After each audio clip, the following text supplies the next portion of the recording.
Hello friends, welcome to my YouTube channel maths coach.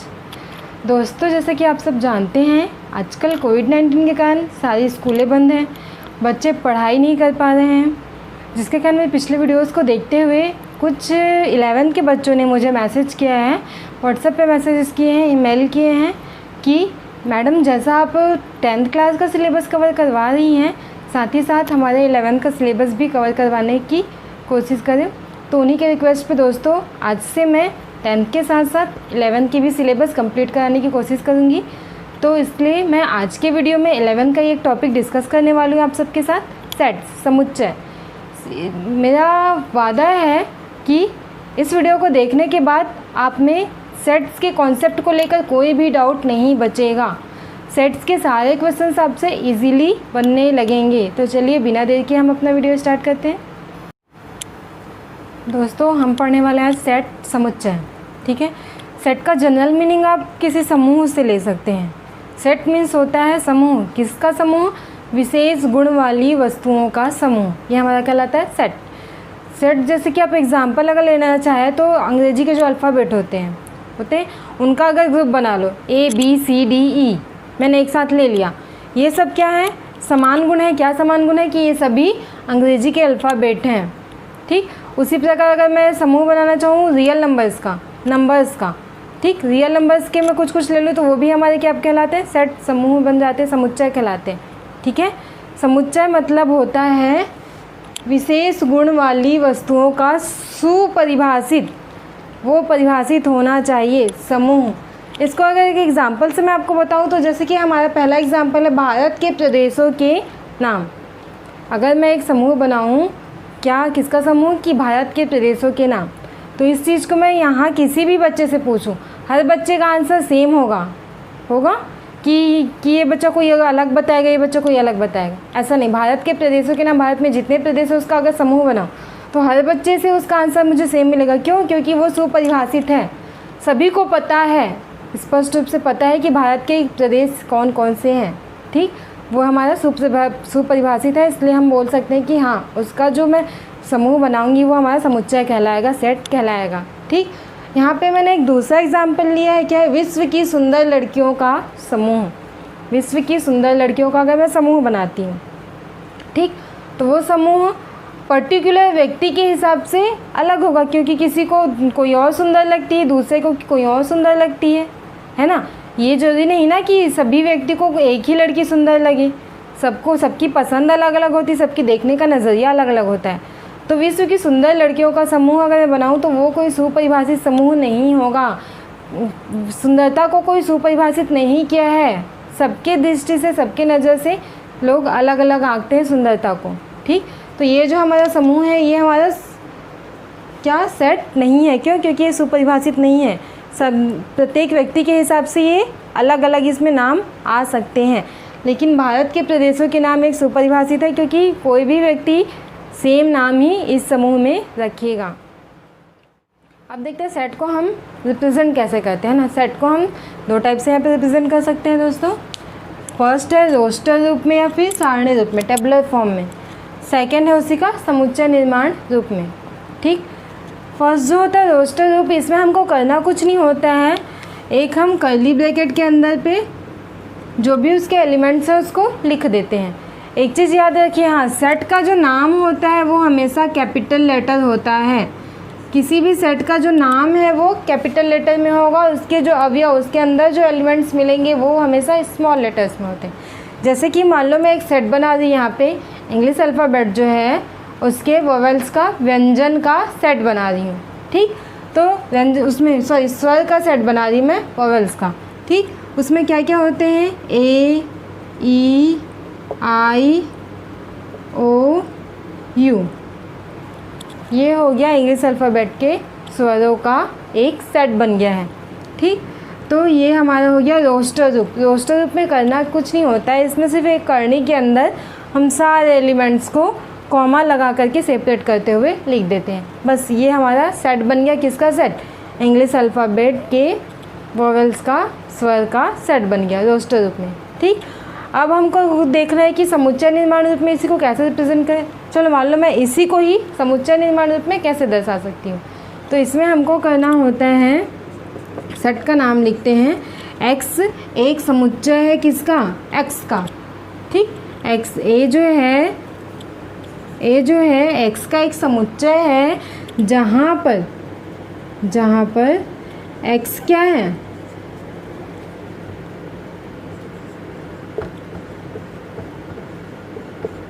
अंग्रेजी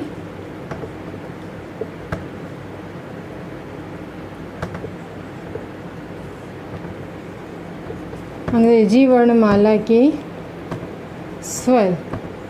ये देखो, ये सेम चीज़ को लिखने का एक अलग तरीका हो गया, ठीक। ये लिखा है आपका सारणी निर्माण रूप में, ये हो गया आपका समुच्चय निर्माण रूप में, ठीक। इसमें हम इसको पढ़ेंगे कैसे, ए समुच्चय है x का, अब ये x क्या है, तो कॉलन लगा करके इसी x क्या है, x के गुण को हम बाजू में दर्शाते हैं। यहाँ पे x क्या है, अंग्रेजी वर्णमाला के स्वर हैं। अब अंग्रेजी वर्णमाला के स्वर तो हमको पता ही है, क्या आ जाएगा यहाँ पे, A, E, I, O, U।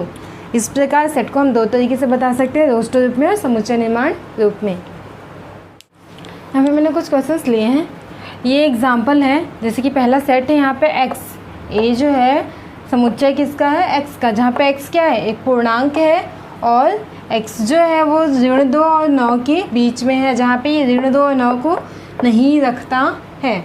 ये एक्चुअली हमारा कौन से रूप में है, ये हमारा समुच्चय निर्माण रूप में है।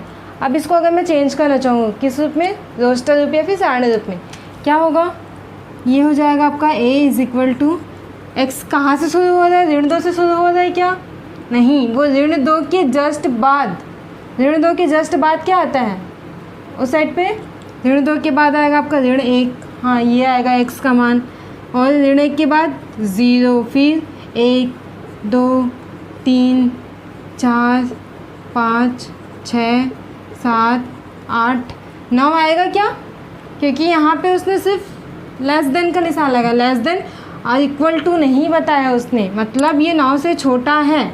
9 से छोटा कहाँ तक रहेगा, 8, क्यों, क्योंकि पूर्णांक है, ठीक। तो ये हमारा कन्वर्ट हो गया, ये जो आपका समुच्चय निर्माण रूप था वो किस में कन्वर्ट हो गया, सारणी रूप में, ठीक। यहाँ पे एक और एग्जांपल मैंने लिया है, a = 1/2, 2/3, 3/4, 4/5, 5/6 और 6/7। इसको हमको कन्वर्ट करना है समुच्चय निर्माण, ये अभी हमारा सारणी रूप में है, इसको कन्वर्ट कर देंगे किसमें, समुच्चय निर्माण रूप में, ठीक। तो इसमें आपको एक पैटर्न पहचानना होगा, ये आपस में कौन से गुण से रिलेटेड है, एक समान गुण होता है ना, तो इन सभी परिमेय संख्याओं में ऐसा कौन सा गुण है ये आपको देखना है।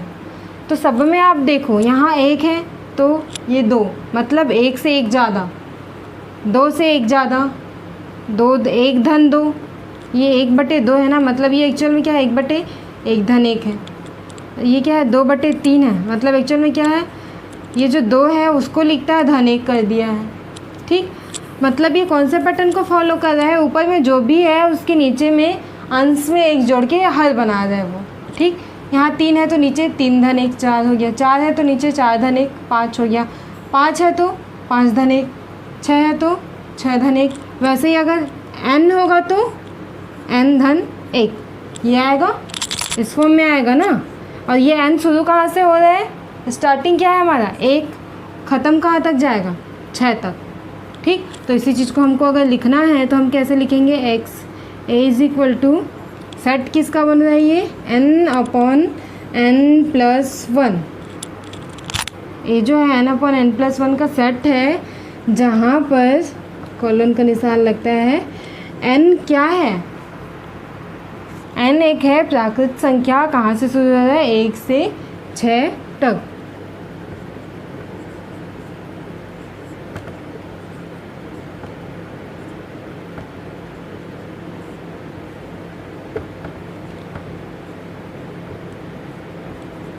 संख्या है, और ये जो n है वो 1 से शुरू हो रहा है ना, तो इसलिए हम 1 को शामिल करेंगे। 1 से शुरू हो रहा है, 1 से बढ़ते जा रहा है, 2 3 कहाँ तक बढ़ेगा, 6 तक, तो इस 6 को भी शामिल कर लेते हैं। या तो ये लिख सकते हो, या तो फिर आप लिख सकते हो n > 0 < 7। ये तब क्या करेगा, 0 को शामिल नहीं करेगा, 0 के जस्ट बाद क्या आता है 1 को शामिल करेगा, 7 को शामिल नहीं करेगा, 7 के जस्ट पहले 6 को शामिल करेगा। ये दोनों आप यहाँ पे लिख सकते हो, ठीक है। ये हमारा ब्रैकेट बंद। तो हमने इसको कन्वर्ट कर लिया कौन से फॉर्म में, समुच्चय निर्माण फॉर्म में, कि ए जो सेट है किसका, n/n+1 का, जहाँ पर n एक प्राकृत संख्या है और n कहाँ से कहाँ तक है, 1 से लेकर के 6 तक है। तो आप इसको हमने कन्वर्ट कर लिया। यहाँ पे हम टाइप्स ऑफ सेट पढ़ते हैं, समुच्चयों का प्रकार। ठीक है, कितने टाइप से हो सकते हैं यहाँ पे। पहला है एकल समुच्चय, सिंगलटन यूनिट और 1 पॉइंट सेट। एकल समुच्चय नाम से ही क्लियर है, इस समुच्चय में सिर्फ और सिर्फ हमारे पास एक एलिमेंट होगा, जैसे कि यहाँ पे मैंने लिख दिया ए। ये हमारा सिंगलटन समुच्चय है क्योंकि इसमें सिर्फ एक एलिमेंट है। वैसे ही आप मतलब यहाँ पे एलिमेंट्स की जो संख्या होगी वो सिर्फ क्या होगी, 1। ठीक, सिंगलटन सेट एक्चुअल में होता क्या है, ओनली 1 एलिमेंट। ठीक है, सिंगलटन सेट में सिर्फ और सिर्फ एक एलिमेंट होता है। रिक्त समुच्चय, एम्प्टी सेट, इस समुच्चय में कोई भी अवयव नहीं होता है। इस समुच्चय को जनरली दर्शाया जाता है सिर्फ कर्ली ब्रैकेट के अंदर, कुछ भी नहीं होगा। साथ ही साथ इसको हम दर्शा देते हैं फाई से। जैसे कि मैं एक अगर एग्जांपल लूँ कि ए समुच्चय है x का, जहाँ पर x का स्क्वायर इज इक्वल टू 4 और x जो है एक विषम संख्या है।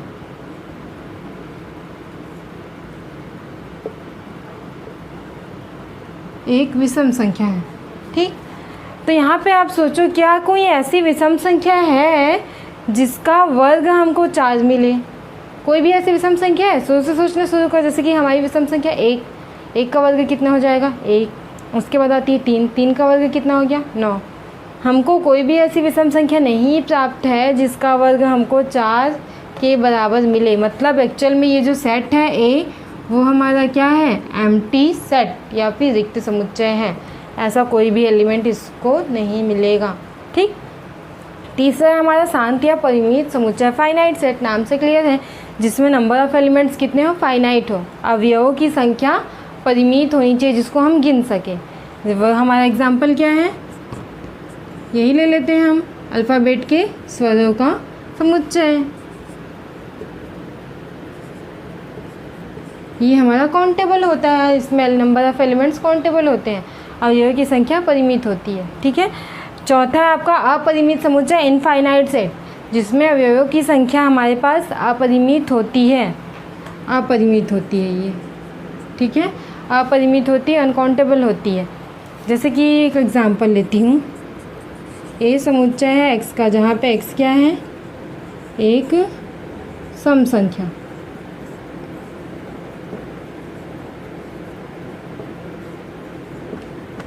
सम संख्या है, ठीक है। तो इस सेट में क्या क्या एलिमेंट आएंगे, हमको क्या है, एक से सम संख्या लिखो, 2, 4, 6, 8, 10, 12, ये कहाँ तक जाएगा, इसको कोई एंड पॉइंट हमको पता है क्या, नहीं, ये हमारा इनफाइनाइट तक जाएगा, ये अनकाउंटेबल होगा। तो ये हमारा हो जाएगा अपरिमित समुच्चय। चलो यहाँ पे देखते हैं हम 5th नंबर का समुच्चय के सेट्स में नंबर 5 क्या है, समान समुच्चय। यहाँ पे समान मतलब यहाँ पे 2 सेट की हम बात करें कि 2 सेट आपस में समान कब कहलाएंगे। समान कहलाने के लिए ज़रूरी है कि उन सेट के अवयव आपस में समान हो। जैसे कि अगर मैं यहाँ पे 2 सेट लिखती हूँ, ए इज़ इक्वल टू, एक और सेट लिखती हूँ,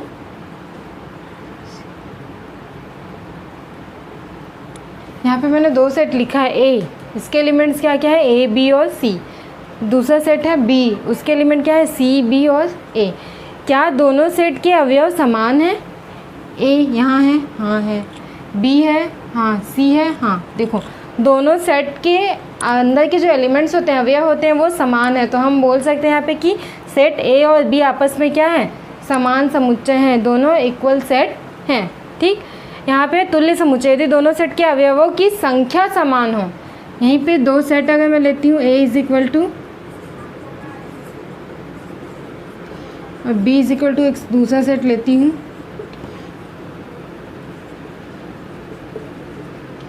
देखो ए बी सी, दूसरा सेट बी का नाम, बी के एलिमेंट्स क्या क्या है, डी ई एफ। यहाँ पे हमको देखना क्या है कि अवयवों की संख्या समान हो।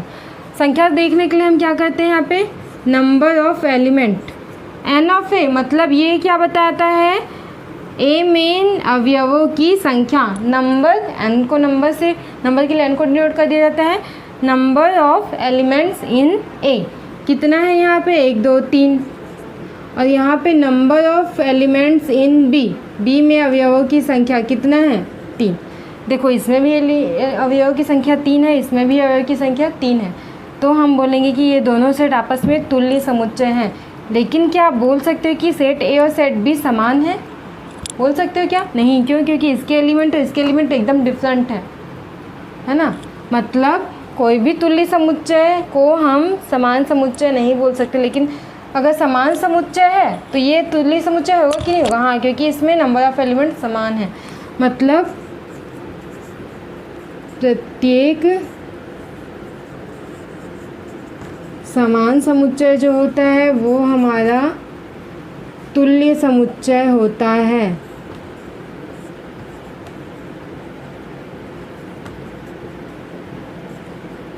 मतलब सभी समान समुच्चय तुल्य समुच्चय होता है, लेकिन ज़रूरी नहीं है कि जो तुल्य समुच्चय है वो हमारा समान समुच्चय भी हो। ठीक, यहाँ पे हम देखते हैं सबसेट। ठीक है, समुच्चय का उपसमुच्चय।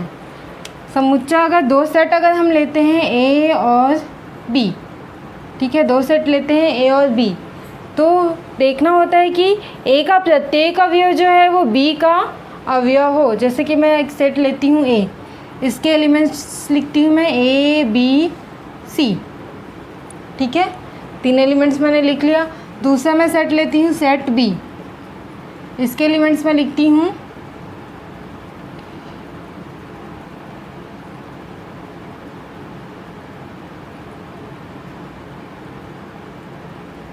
ये C D A B E.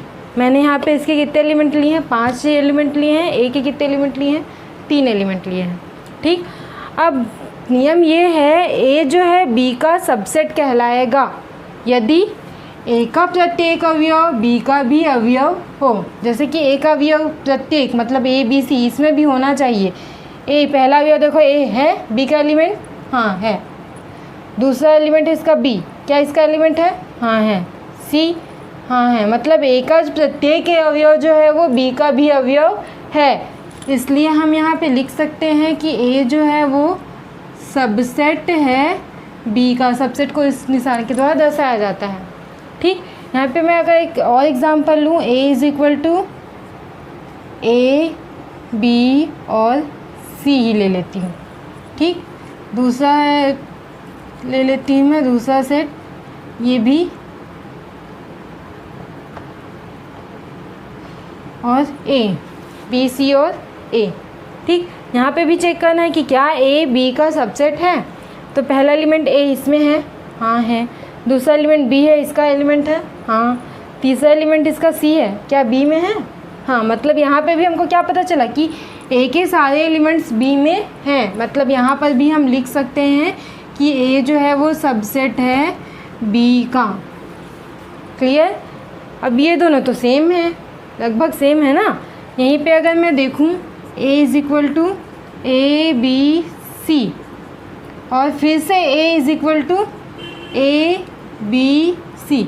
अब यहाँ पे चेक करो, क्या कोई सेट खुद का सबसेट हो सकता है?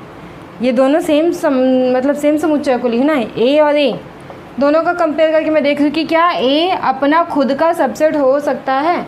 तो देखो पहले का एलिमेंट हाँ है, बी हाँ है, सी है।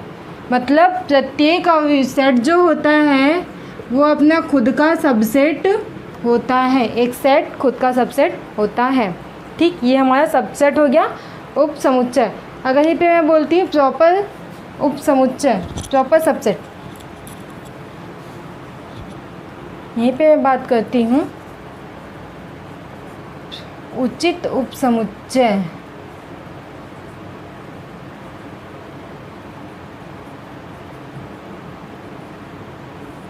उचित उपसमुच्चय की, प्रॉपर सबसेट की।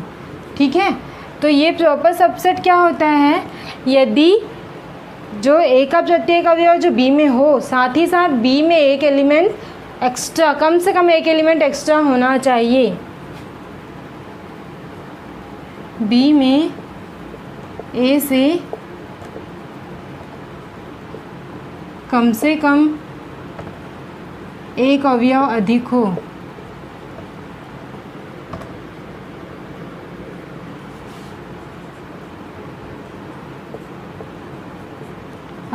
तब हम ए को बी का प्रॉपर सबसेट बोलते हैं। जैसे कि अगर मैं एक एग्जांपल लेती हूँ, A is equal to A B C, ठीक है। दूसरा एग्जांपल लेती हूँ मैं, B is equal to B C A, B C A, इसको क्लोज कर देती हूँ मान लो, ठीक। अब कंपेयर करके देखो, क्या ए है, हाँ है, बी है, हाँ, सी है, हाँ, ये तो रख लिया। साथ ही साथ इसमें और क्या, कम से कम बी में एक अवयव ज़्यादा होना चाहिए जो इसमें ना हो, लेकिन इसमें है क्या अभी नहीं, तो हम ए को बोल सकते हैं यहाँ पे कि ए बी का प्रॉपर सबसेट नहीं है। अगर इसमें मैं एक और एलिमेंट जोड़ देती हूँ ई, ठीक, तो इसका जो 3 एलिमेंट है वो 3 एलिमेंट तो बी में है ही, साथ ही साथ बी में एक अवयव एक्स्ट्रा है जो ए में नहीं है। तब हम इसको बोल सकते हैं कि ए जो है वो बी का प्रॉपर सबसेट है। प्रॉपर सबसेट में यहाँ का जो नीचे इक्वल का निशान डालती थी मैं, वो हट जाता है, ठीक है। ए जो है बी का प्रॉपर सबसेट बन जाता है यहाँ पे। मतलब ये जो बी है वो ए के सारे एलिमेंट्स को रखे, साथ ही साथ एक या एक से अधिक एक्स्ट्रा एलिमेंट रखे जो इसमें ना हो। तो इसके बेस पे ये क्या कहलाता है हमारा, ए जो है वो बी का प्रॉपर सबसेट कहलाता है, और ये बी जो है वो ए का सुपर सेट कहलाता है, सुपर सेट, और ये हो गया सबसेट।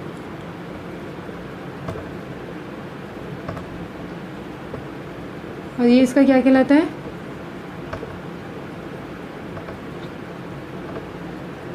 प्रॉपर सबसेट कहलाता है, ठीक है। ये इसका प्रॉपर सबसेट है, बी ए का सुपर सेट है। यहाँ पर सेट का हमने जो अभी उपसमुच्चय पढ़ा है, ठीक है, समुच्चय का उपसमुच्चय जो पढ़ा है उसके बेस पे हम यहाँ पे 2 चीज़ें हम नोट कर सकते हैं कि जो रिक्त समुच्चय होता है वो एक्चुअल में सभी समुच्चयों का उपसमुच्चय होता है, और प्रत्येक समुच्चय स्वयं का उपसमुच्चय होता है। जैसे कि अगर मैं एक सेट बोलूँ, ए का हो गया मान लो ए बी और सी, यही लिखते हैं, ठीक। तो इस सेट के आप कितने उपसमुच्चय बना सकते हो बताओ। तो इस सेट के उपसमुच्चय आपको बनाना है तो क्या क्या उपसमुच्चय होगा इसका। पहला तो इस सेट का जो खाली जगह है, इस सेट का एक भी एलिमेंट को लेके हम नहीं बनाएंगे, तो ये हमारा बन गया रिक्त समुच्चय, मतलब इसको हम डिनोट कर देते हैं 5, इसका एक उपसमुच्चय हो गया। और अगर इस सेट का सिर्फ मैं एक एलिमेंट लेके बनाऊँ, ए को लेके बना दिया, सिर्फ बी को लेके बना दिया, सिर्फ सी को लेके बना दिया, देखो ये इसका भी उपसमुच्चय होगा, 5 भी इसका उपसमुच्चय है, बी भी इसका उपसमुच्चय है, ये सेट भी इसका उपसमुच्चय है, ठीक। और क्या क्या उपसमुच्चय हो सकता है, अगर इसके मैंने 2 एलिमेंट को लेके बना दिया तो भी उपसमुच्चय हो सकता है। अगर इसके 2 एलिमेंट मान लो बी और सी को लेकर के एक सेट बना दी, वो भी इसका उपसमुच्चय। 2 एलिमेंट मान लो सी और ए को लेकर के एक सेट बना दी, वो भी इसका उपसमुच्चय होगा। और मान लो मैं तीनों एलिमेंट को लेकर के सेट बना दी एक, ये भी इसका उपसमुच्चय, क्योंकि मुझे पता है कोई भी सेट स्वयं का उपसमुच्चय होता है। उचित उपसमुच्चय होना नहीं, ये जो है इसका उचित उपसमुच्चय नहीं होगा। हाँ, बाकी ये जितने हैं ये सारे इसके उचित उपसमुच्चय हैं, क्योंकि एक एलिमेंट हमेशा एक्स्ट्रा है, लेकिन ये वाला जो है इसका उपसमुच्चय है सिर्फ, ठीक। तो इस एक सेट के मैंने यहाँ पे इतने सारे उपसमुच्चय बना दिए हैं। यही चीज़ मैं बोल रही हूँ यहाँ पे कि रिक्त समुच्चय जो होता है वो सभी समुच्चयों का उपसमुच्चय होता है। किसी भी सेट का अगर उपसमुच्चय बनाने आपको बोलता है तो सबसे पहले फाई को लिख दो कि हाँ, फाई इस सेट का एक उपसमुच्चय या सबसेट है, ठीक। और साथ ही साथ प्रत्येक समुच्चय जो होता है वो स्वयं का उपसमुच्चय है, इसलिए फाई और सेट दोनों को आप लिख दो कि हाँ, ये दोनों इसके तो उपसमुच्चय है ही, बाकी सब आप निकाल सकते हो, ठीक। ये दोनों लाइन क्लियर हो गया। अब यहाँ पे हम देखते हैं सार्वत्रिक अथवा समष्टि समुच्चय। अगर मान लो मैं सेट बनाती हूँ, सेट ए हो गया, ए बी सी हो गया, मान लो एक सेट में बना लेती हूँ बी, जैसे कि ये हो गया XYZ हो गया। एक और सेट बना लेती हूँ उसी, VW हो गया। ठीक है, तो एक्चुअली में देखो ये छोटे छोटे सेट्स जो बने हैं, अगर मैं सोचूं कि इस सब सेट का एक बड़ा सा सुपर सेट बनाऊं, ऐसा सेट कि ये सब उसके सबसेट बन जाए, ये जो 3 सेट बनाई हूँ, ठीक, एक ऐसा बड़ा वाला सेट सोचो कि ये सब उसके सबसेट बन जाए। जैसे कि अगर मैं बनाती हूँ, एक सेट लेती हूँ U, ठीक है। अगर मैं बोलूँ कि अल्फ़ाबेट जो है, अंग्रेजी वर्णमाला कहाँ से शुरू होगा, ABCD A to Z, तो क्या ये सब उसके सबसेट बन जाएंगे ना। ये क्या होता है, अगर अंग्रेजी वर्णमाला का अगर हम अल्फ़ाबेट लेते हैं ABCD E, ये पूरा जाएगा कहाँ तक जाएगा, Z तक।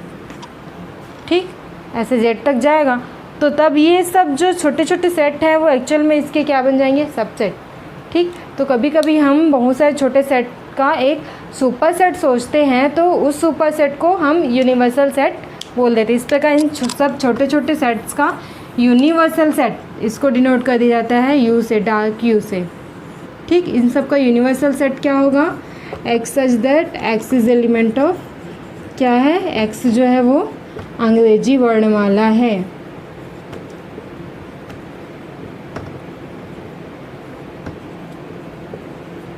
देखो ये सेट जो बना वो क्या है, अंग्रेजी वर्णमाला, मतलब पूरा अल्फ़ाबेट हमारा। ठीक, तो ये सब छोटे छोटे जो सेट होंगे वो एक्चुअल में इस सेट के सबसेट होंगे, इसलिए इसको बोले जाते हैं यूनिवर्सल या फिर समष्टि समुच्चय। अब हम देखते हैं घात समुच्चय या फिर पावर सेट।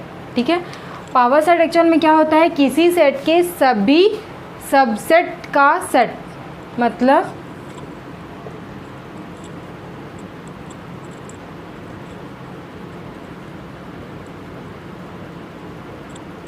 समुच्चय के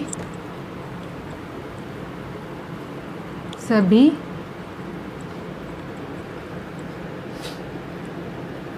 समुच्चय के सभी उपसमुच्चयों का समुच्चय।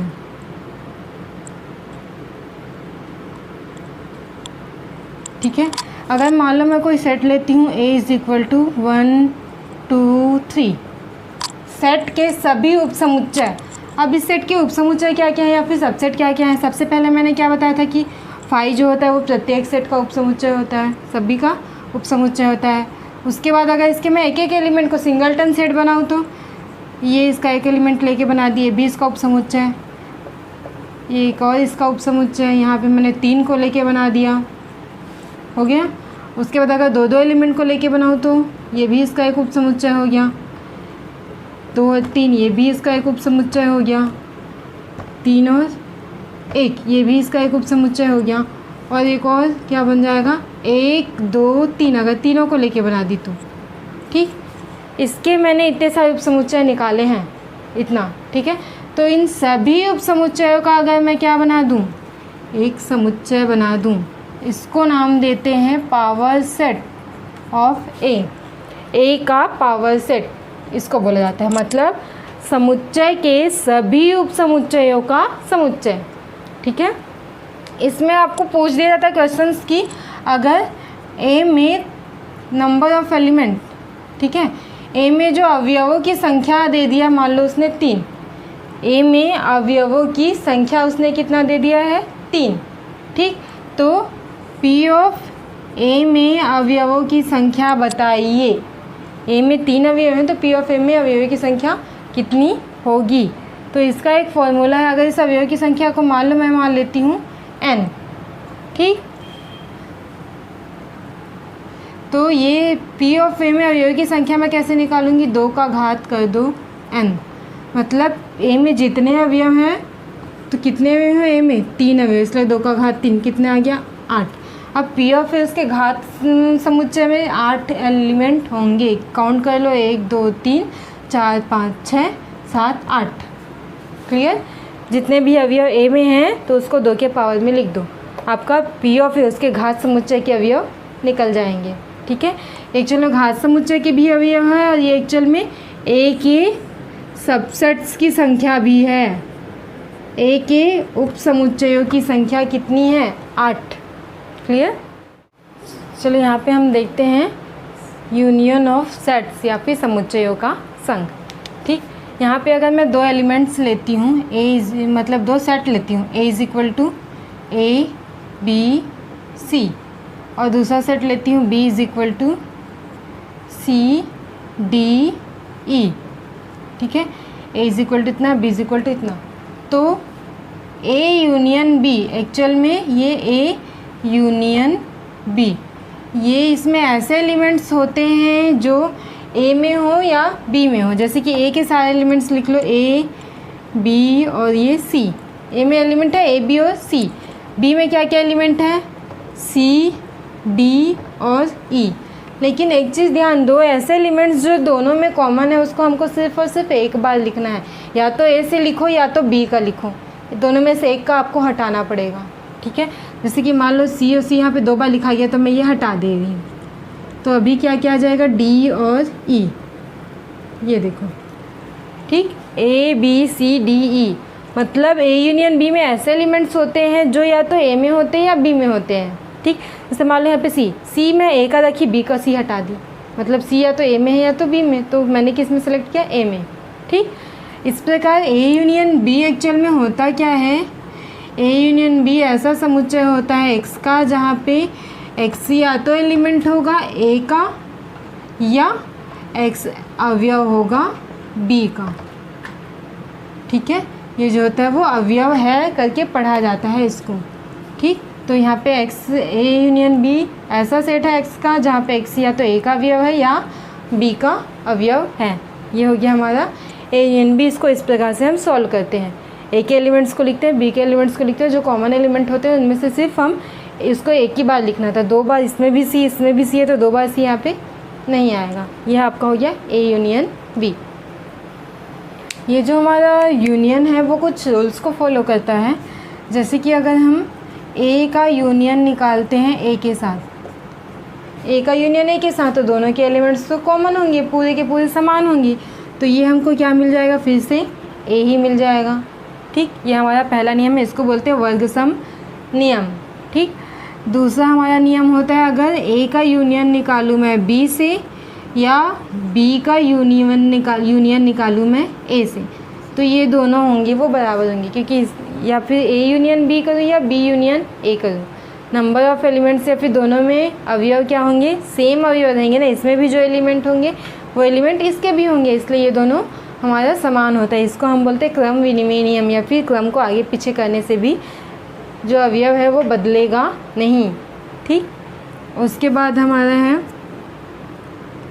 ए का यूनियन निकालती हूँ बी यूनियन सी से, या तो पहले इन दोनों का यूनियन निकाल के उसका यूनियन ए से निकालूँ, या फिर पहले ए और बी का यूनियन निकाल लूँ फिर इसका यूनियन निकालूँ सी से। इसमें भी अवयव जो होंगे वो समान होंगे, इसलिए ये दोनों बराबर होंगे। ठीक, इसको बोला जाता है सहचर्य नियम। ठीक, और एक हमारा तत्सम आइडेंटिटी लॉ अगर हम देखें तो ए का यूनियन अगर मैं निकालूँ किससे? 5 से।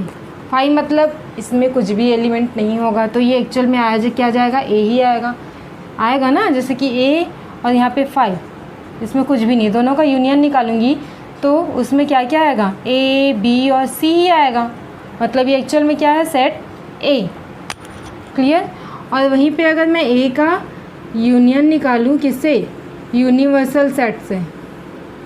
ए का यूनियन अगर मैं निकालती हूँ यूनिवर्सल सेट, मतलब ए यहाँ पे ये आपका इसका यूनिवर्सल सेट क्या होगा? अल्फ़ाबेट पूरा A to Z। तो हमको ए में ए बी सी है, अल्फ़ाबेट में पूरा ए से जेड है, तो यहाँ पे हमको क्या मिल जाएगा? इसका ये ए बी सी को 2 बार नहीं लिखता है पहले बताइए, तो इसका ए बी सी को वो छोड़ देगा, तो पूरा यूनिवर्सल सेट आ जाएगा ए यूनियन बी करने से। क्लियर? यहाँ पे देखते हैं हम समुच्चयों का सर्वनिष्ठ। ठीक है, इंटरसेक्शन ऑफ सेट्स, ये जो होता है यूनियन के जस्ट अपोजिट होता है। जैसे कि अगर मैं यहाँ पे 2 सेट लेती हूँ, A is equal to A B और सी, और बी इज़ इक्वल टू मैं लेती हूँ ये सेम सी डी और ई। तो यहाँ पे अगर मैं निकालूँ क्या? ए इंटरसेक्शन, उल्टा यू से दर्शाते हैं, A intersection B. A intersection B में क्या होगा, ऐसे एलिमेंट्स आएंगे जो दोनों में कॉमन हो, ए में भी हो वो एलिमेंट और बी में भी हो। ऐसा कौन सा एलिमेंट है जो दोनों में हो? ए है क्या इसमें? नहीं है। बी नहीं है, हाँ सी इसमें भी है और इसमें भी है। तो ए इंटरसेक्शन बी में क्या आएगा? सिर्फ और सिर्फ सी। ठीक, ए इंटरसेक्शन बी में आ गया सिर्फ और सिर्फ सी। मतलब ए इंटरसेक्शन बी क्या होता है, सेट होता है एक्स का ऐसा कि एक्स एलिमेंट है ए का और एक्स जो एलिमेंट होना चाहिए बी का भी। मतलब एक्स ए का भी एलिमेंट हो और एक्स जो है वो बी का भी एलिमेंट हो। ठीक है, ये और लिखते हैं, कई कई लोग यहाँ पे तथा भी लिख सकते हैं। एक्स एलिमेंट मतलब ऐसे एलिमेंट्स आएंगे जो दोनों के एलिमेंट हो, ए के भी हो और बी के भी हो। ठीक, इसी को अगर मैं वेन डायग्राम में शो करूँ, मान लो ये आपका हो गया टोटल यूनिवर्सल सेट, ये हो गया आपका सेट ए। और चूंकि सेट और ए और बी में कुछ चीज़ें कॉमन है, मान लो यहाँ पे ए बी और सी, ए बी और सी, ये सेट ए है, इसके एलिमेंट ए बी और सी। दूसरा सेट बी है, तो सी जो है बी में भी कॉमन है, इसलिए उसका हमको इस प्रकार से बनाना पड़ेगा। ये है दूसरा सेट हमारा बी, जहाँ से एलिमेंट सी, ये हो गया डी, ये हो गया ई। तो इनका A intersection B, A intersection B वाला एरिया कौन सा होगा? ये वाला एरिया। समझ में आ रहा है? क्यों? क्योंकि ये एरिया जो है वो ये जो एलिमेंट है वो ए में भी और बी में भी है, इसलिए ये जो एरिया होगा वो ए इंटरसेक्शन बी में आएगा। यहीं पे अगर यूनियन का देखिए तो यूनियन में ये पूरा एरिया कवर करेगा, लेकिन हमको इस एरिया को एक बार घटाना पड़ेगा, क्योंकि ए के साथ भी वो एरिया है, वही एरिया बी में भी, वो एरिया मतलब 2 बार आ जाएगा यूनियन के लिए अगर हम देखें, तो इसलिए इस एरिया को हमको एक बार घटाना पड़ जाएगा। ठीक है, ठीक है। इंटरसेक्शन ऑफ सेट्स भी उन्हीं नियम को फॉलो करता है जो यूनियन ऑफ सेट्स करता है। जैसे कि अगर ए का इंटरसेक्शन मैं निकालूं किससे? ए के साथ, तो दोनों में कौन से एलिमेंट्स कॉमन होंगे? ए के ही एलिमेंट कॉमन होंगे, इसलिए ये आ जाएगा ए। ठीक है, वर्गसम नियम। सेकेंड नियम है, अगर ए का इंटरसेक्शन निकालती हूँ मैं बी से और बी का इंटरसेक्शन निकालती हूँ मैं ए से, तो इसका मतलब भी क्या है? जो दोनों में कॉमन हो ऐसे एलिमेंट। इसका मतलब भी जो दोनों में कॉमन हो, तो ये दोनों भी आपस में बराबर, मतलब क्रम को आगे पीछे करने से कुछ फ़र्क नहीं पड़ेगा, ये क्रम विनिमय नियम को पालन करता है। ठीक है, तीसरा हो गया, ए का इंटरसेक्शन मैं निकालूँ बी इंटरसेक्शन सी से, या ए और बी का पहले इंटरसेक्शन कर लूँ फिर इसका इंटरसेक्शन करूँ सी से, तो ये दोनों भी बराबर होते हैं। ठीक, ये आ गया आपका हो गया सहचर्य नियम। उसके बाद होता है, अगर ए का इंटरसेक्शन मान लो मैं निकालती हूँ 5 से, 5 मतलब जिसमें कोई भी एलिमेंट ना हो, तो दोनों में कौन से एलिमेंट कॉमन होंगे? दोनों में कोई भी एलिमेंट कॉमन नहीं होंगे, मतलब हमको मिलेगा 5। ठीक, और अगर ए का इंटरसेक्शन मैं निकालूँ यूनिवर्सल सेट से, यूनिवर्सल सेट मतलब तो बड़ा वाला सेट, तो उसमें दोनों में कौन कौन से एलिमेंट कॉमन होंगे? वही एलिमेंट होंगे जो ए में है, तो ये हमारा आ जाएगा ए इंटरसेक्शन यूनिवर्सल सेट है ना ये। ठीक, ए इंटरसेक्शन यूनिवर्सल सेट क्या आ जाएगा हमारा? ए। क्लियर?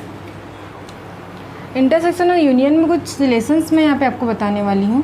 जैसे कि अगर मैं 3 सेट लेती हूँ, ए का इंटरसेक्शन अगर करती हूँ मैं बी यूनियन सी से, इसको अगर मुझे डिस्क्राइब करना है तो जैसे आप मल्टीप्लिकेशन ये आप करते हो ना, 2 गुणित एक्स धन वाई, ये आप कैसे करते हो? 2 का पहले एक्स के साथ गुणा, इसको कैसे डिस्क्राइब करते हैं? 2 इंटू एक्स प्लस फिर 2 का किसके साथ करोगे? वाई के साथ, 2 इंटू वाई, ये डिस्क्राइब करते हो। सेम पैटर्न ये फॉलो करता है। ठीक है, ए का इंटरसेक्शन करेगा पहले बी के साथ,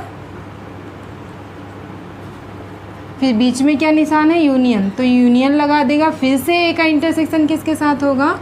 ए इंटरसेक्शन सी के साथ। ये आगे जब हम क्वेश्चन सॉल्व करेंगे तो हमारे लिए यूज़फुल होगा। ठीक, सेम चीज़ अगर यहाँ पे मैं कर लूँ, ए का यूनियन करूँ किसके साथ? बी इंटरसेक्शन सी के साथ। ठीक, तो ये क्या होगा? पहले ए का यूनियन होगा बी के साथ, ए यूनियन बी, उसके बाद बीच का निशान क्या है? इंटरसेक्शन लगाओ, तो फिर से ए का यूनियन होगा ए यूनियन सी के साथ। ओके, ये हो गया। और ए यूनियन बी, या फिर इसको पलट दो बी यूनियन ए, वो दोनों तो हमारा सेम है। एक और हो सकता है डिसजॉइंट सेट।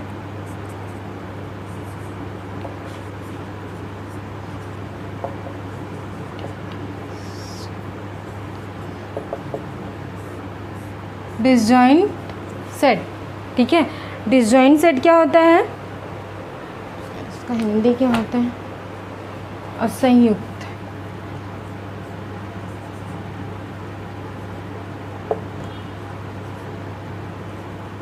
असंयुक्त समुच्चय, ऐसे समुच्चय जिसमें कोई भी एलिमेंट कॉमन ना हो। जैसे कि अगर मैं दो एलिमेंट लिखती हूँ ए और बी, अगर मैं दोनों का इंटरसेक्शन लेती हूँ, इंटरसेक्शन में क्या होता है, दोनों के कॉमन एलिमेंट लिखते हैं।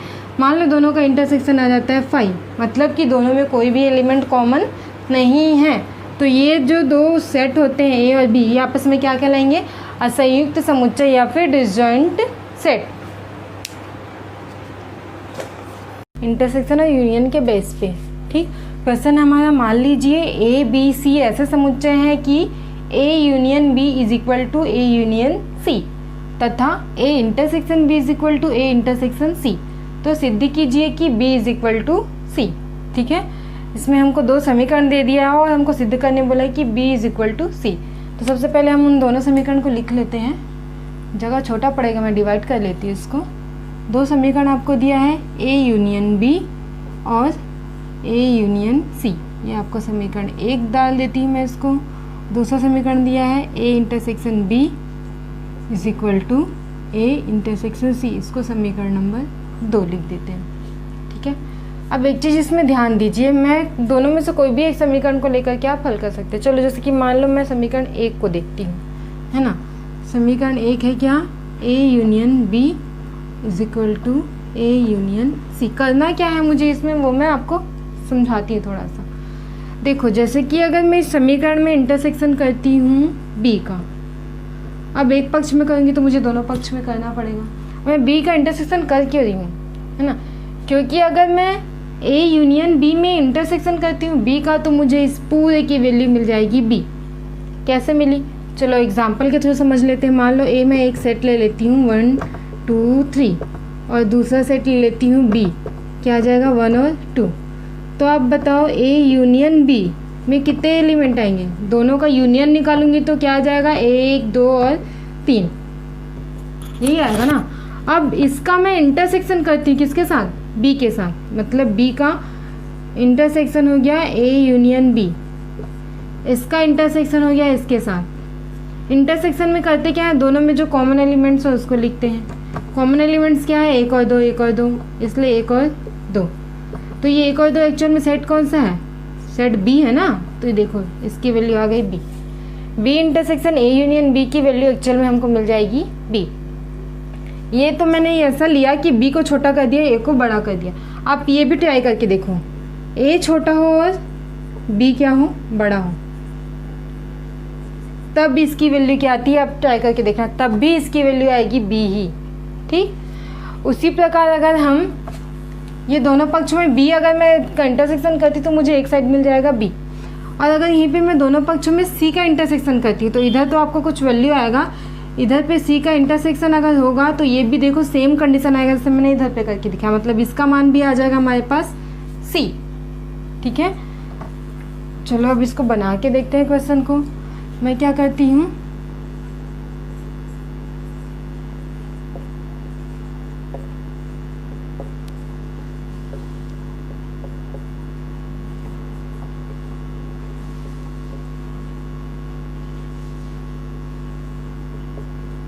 बी का इंटरसेक्शन मतलब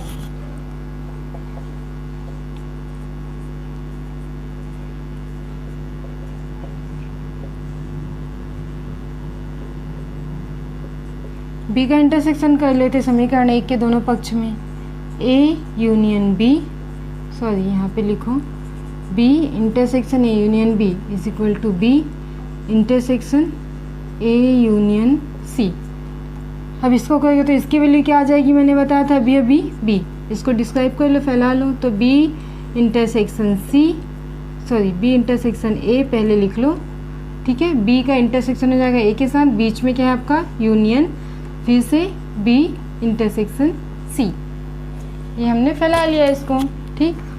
अब इसको लिख लो बी, इसको क्रम से लिख लो, बी ए पीछे है तो ए को पहले लिख लो, बी को पीछे कर दो,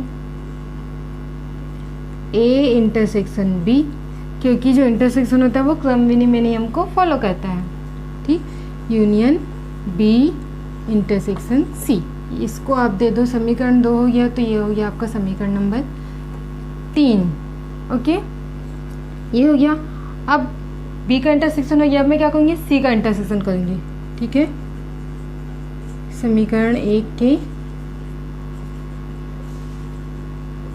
दोनों पक्षों में इंटरसेक्शन सी करने पर, चलो करके देखते हैं। सी का इंटरसेक्शन करना है हमको ए यूनियन बी में, ठीक, इज इक्वल टू यहाँ पे भी सी का इंटरसेक्शन करना है हमको ए यूनियन सी में,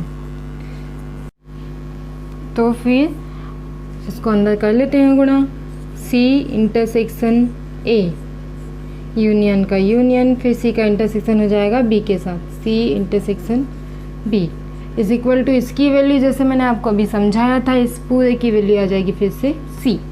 इसको भी लाइन से लिख लो, आगे पीछे है इसलिए इसको कर लेते हैं हम ए इंटरसेक्शन सी यूनियन, ये हो जाएगा B intersection C is equal to C.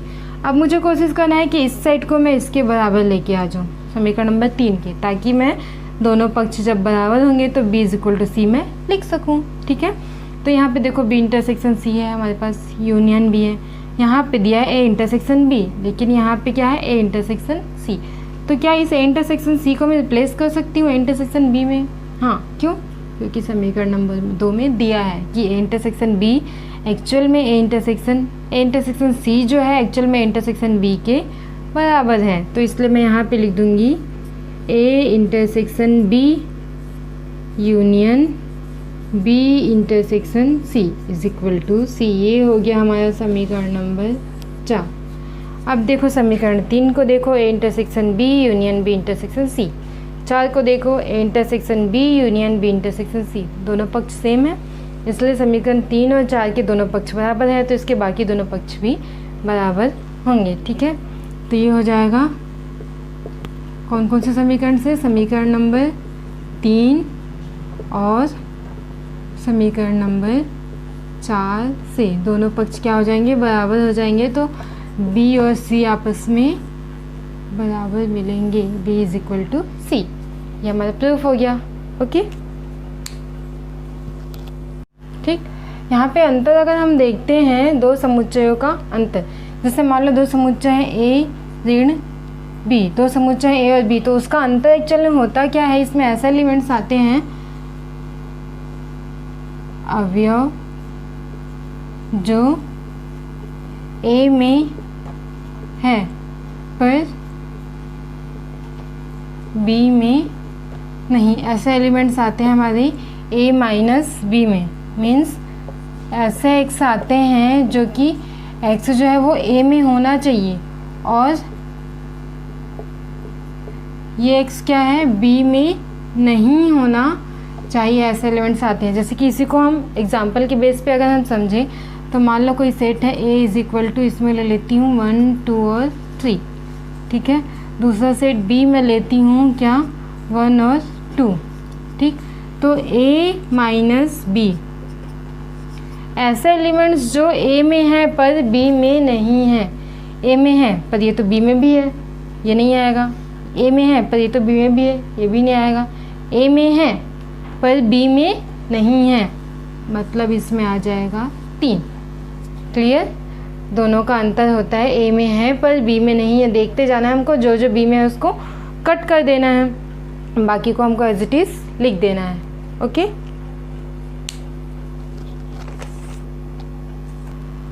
ये मैंने एक और क्वेश्चन लिया है, a इज इक्वल टू 1 2 3 इसके एलिमेंट है, b के एलिमेंट है 5 6 और 7। तो अब इसका a माइनस बी निकालो। a माइनस बी चलो तो क्या a में है, a में होना चाहिए उसका जरूरी है, पर b में नहीं। एक है क्या है b में, नहीं है, मतलब ए में है पर बी में नहीं है, आ जाएगा। 2 ए में है बी में नहीं है, मतलब 2 आ जाएगा। 3 ए में है बी में नहीं है, मतलब 3 भी आएगा। ए में और कोई एलिमेंट है क्या? नहीं। तो बी में क्या एलिमेंट है इससे उतना मायने नहीं रखता, क्योंकि बी में 5 6 7 है। मेन है उसका ए में हो, ए में जितने भी है उसको लिख देंगे, क्योंकि ये जो है बी में हमारे नहीं है। ओके, इसका आंसर भी 1 2 3। यहाँ पे हम देखते हैं पूरक समुच्चय या फिर कॉम्प्लीमेंट ऑफ सेट। ठीक है, किसी सेट का कॉम्प्लीमेंट या फिर किसी सेट का पूरा ऐसा सेट होता है जिसमें उस पर्टिकुलर ए के एलिमेंट्स को छोड़ करके उसके पूरे यूनिवर्सल सेट में जितने एलिमेंट है उसको लिया जाता है। जैसे कि यूनिवर्सल सेट मैंने आपको बता दिया है, जैसे कि मैं अगर अल्फ़ाबेट के वोवेल्स का एक सेट लेती हूँ तो उसका यूनिवर्सल सेट क्या होगा? A to Z पूरा अल्फ़ाबेट उसका यूनिवर्सल सेट होगा। ठीक है, तो अगर मैं उस स्वर के सेट का कॉम्प्लीमेंट लेती हूँ तो मुझे क्या मिलेगा? A E I O U को छोड़ करके अल्फ़ाबेट के बाकी सारे लेटर्स उसके कॉम्प्लीमेंट में आएंगे। मतलब ये मान लो कोई सेट A है तो A का कॉम्प्लीमेंट क्या होता है एक्चुअल में? उसके पूरे जो यूनिवर्सल सेट होता है, यहाँ पे ये डार्क क्यू यूज़ किया जाता है। यूनिवर्सल सेट में A को घटा देने पे जो भी एलिमेंट्स मिलेंगे वो A का कॉम्प्लीमेंट कहलाते हैं। मतलब इसमें ऐसे X होते हैं जो X क्या होता है? यूनिवर्सल सेट का एलिमेंट होता है, और X जो है वो A का एलिमेंट नहीं होना चाहिए। मतलब A के जितने एलिमेंट है उसको छोड़ करके यूनिवर्सल सेट के बाकी सारे एलिमेंट्स वो A कॉम्प्लीमेंट या फिर A के पूरक समुच्चय में आते हैं। ठीक है, जैसे कि अगर इसको हम वेन डायग्राम से भी समझे तो मान लो ये पूरा आपका यूनिवर्सल सेट है।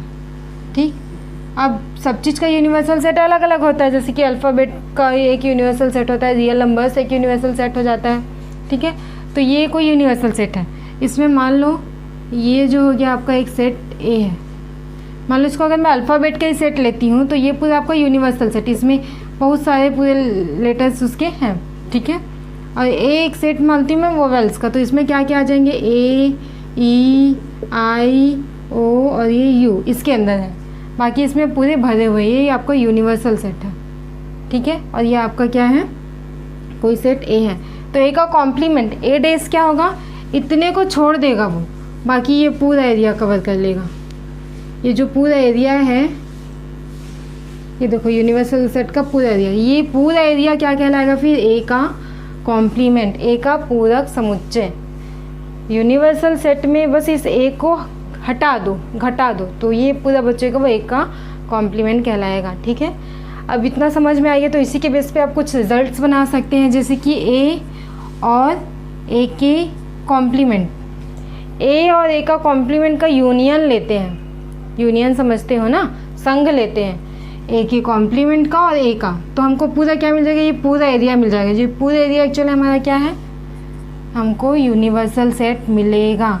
किसी भी सेट और उसके कॉम्प्लीमेंट का यूनियन यूनिवर्सल सेट मिलता है।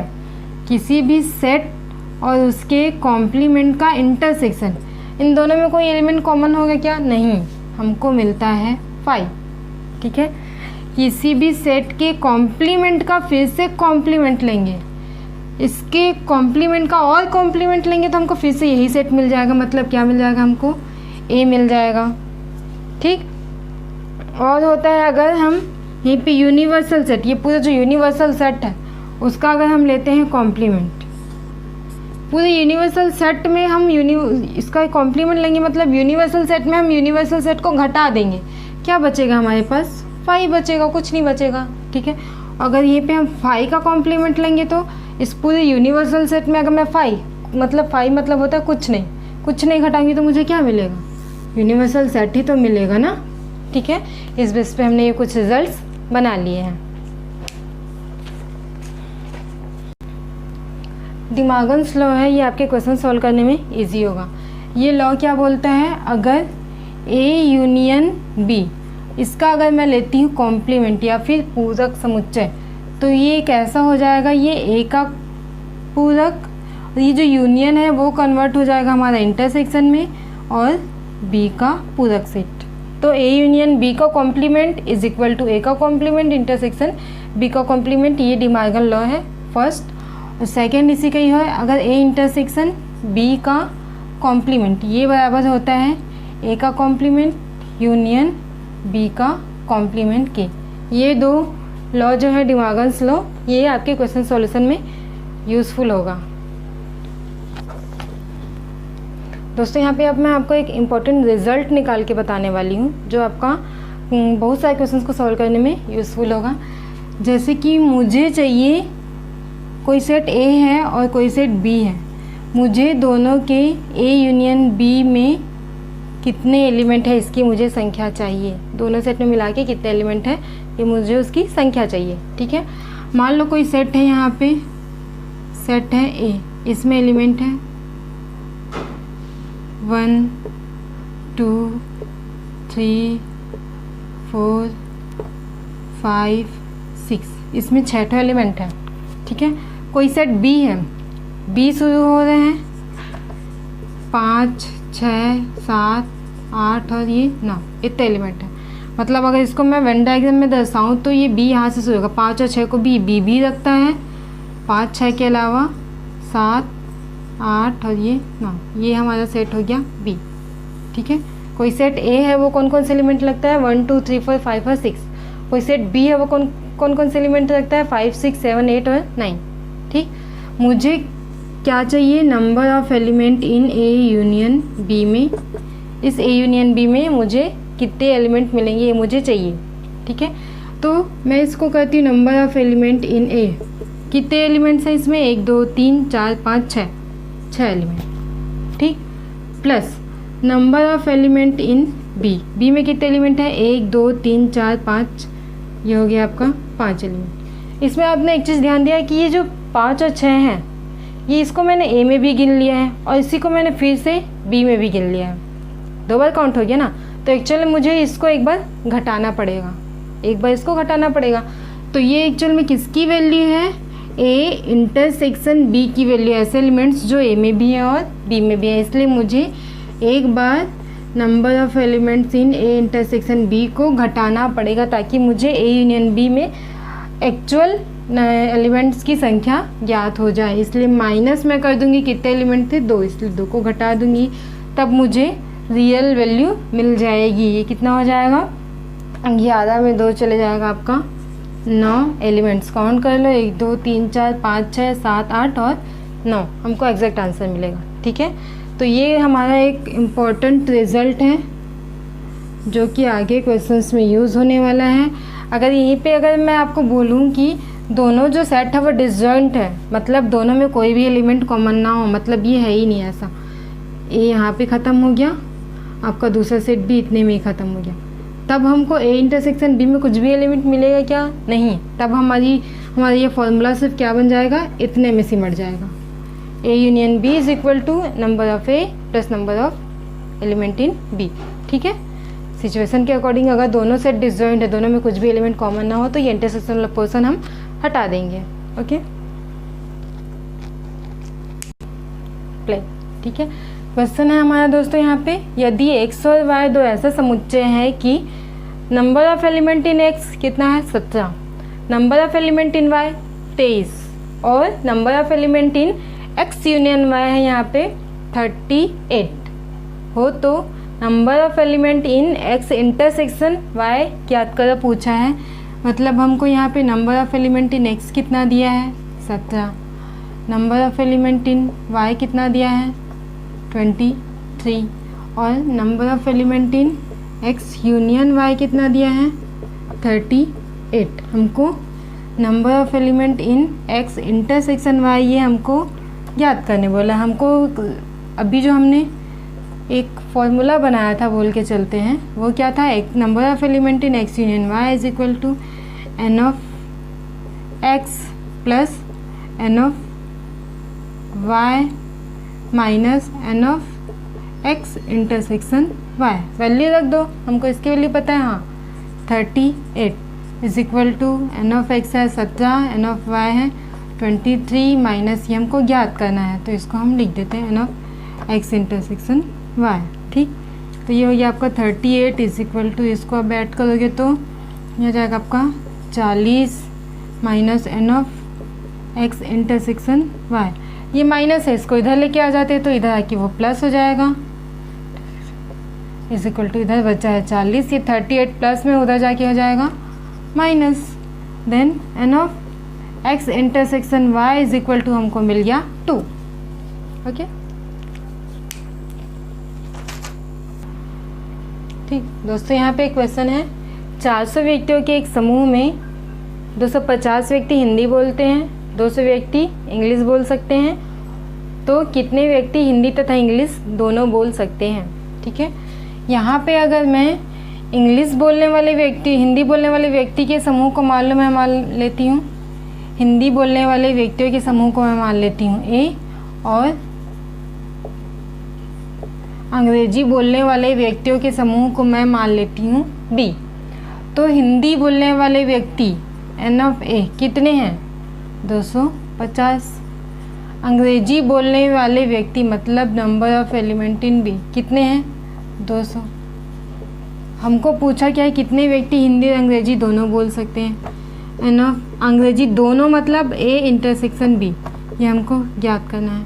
और हमको ये 400 दिया है, 400 व्यक्तियों का एक समूह है, तो हर व्यक्ति या तो इंग्लिश बोलेगा या तो हिंदी बोलेगा ना कुछ तो बोलेगा ही, मतलब ये हमारा वैल्यू हो गया ए यूनियन बी का, या हिंदी या अंग्रेजी, तो ये हो गया आपका 400।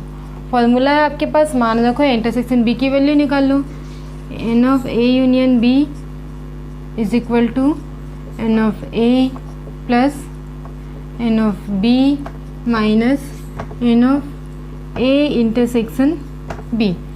आपका यहाँ पे हो गया 400 is equal to 250, N of B हो गया 200 माइनस ये हमको ज्ञात करना है ए इंटरसेक्शन बी, तो ये हो गया आपका 400, ये हो गया आपका 450 minus N of A intersection B, इसको इधर लेके आ जाओ, A intersection B is equal to 450 उधर पहले से है, ठीक है, इधर का 400 ट्रांसफ़र करेंगे तो माइनस 400, ये हो गया आपका 50, N of A intersection B मतलब 50 इंसान वहाँ पे ऐसे हैं जो हिंदी भी बोल सकते हैं और इंग्लिश भी बोल सकते हैं। ओके ठीक है दोस्तों, जैसा कि आपने देखा कि इस वीडियो की लेंथ काफ़ी लंबी लगी होगी आपको, क्योंकि मैंने 11 का एक पूरा लेसन कवर किया है इसमें। इस वीडियो को एक्चुअली बनाने में ही मुझे 2 से 3 दिन लग गए, तो उम्मीद करती हूँ कि इस वीडियो को आपके साइड से अच्छा सपोर्ट मिलेगा। अगर इस वीडियो के व्यूज़, लाइक्स, सब्सक्राइब्स अच्छे मिले तो फिर मैं आगे और वीडियोस इस लेसन की या फिर क्लास 11th के अपलोड करूँगी मैं। तो मेरे इस वीडियो को ज़्यादा से ज़्यादा शेयर, लाइक और सब्सक्राइब करें दोस्तों। तब तक के लिए धन्यवाद।